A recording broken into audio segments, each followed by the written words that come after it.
ओठा लाली बोलावे तोहके चूड़ी रोवेला।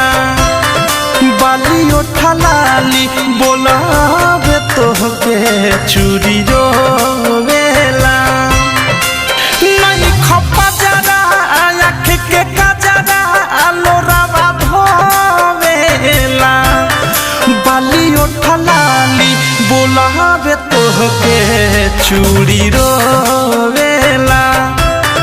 बाली ओठा लाली बोलावे तोहके चूड़ी रोवेला।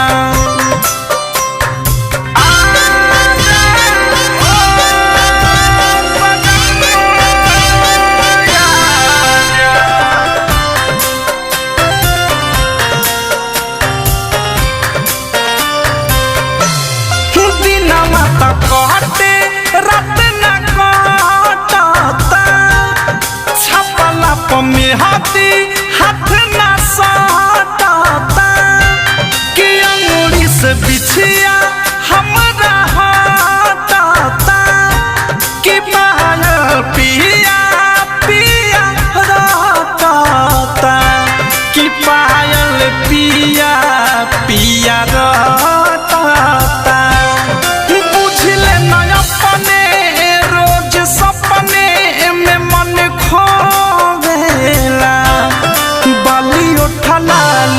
बोलावे तोहके चूड़ी रोवेला। बाली ओठा लाली बोलावे तोहके चूड़ी रोवेला।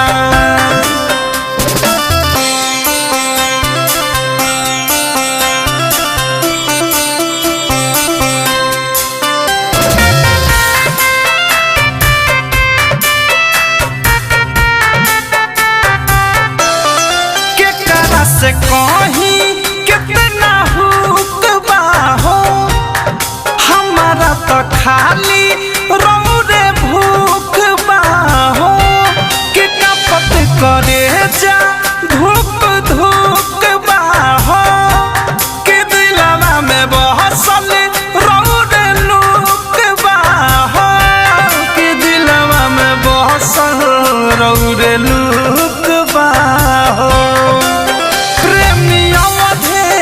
थारू अनुराग हमके दोवेला।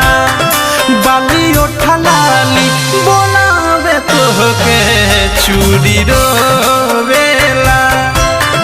बाली ओठा लाली बोलावे तोहके चूड़ी रो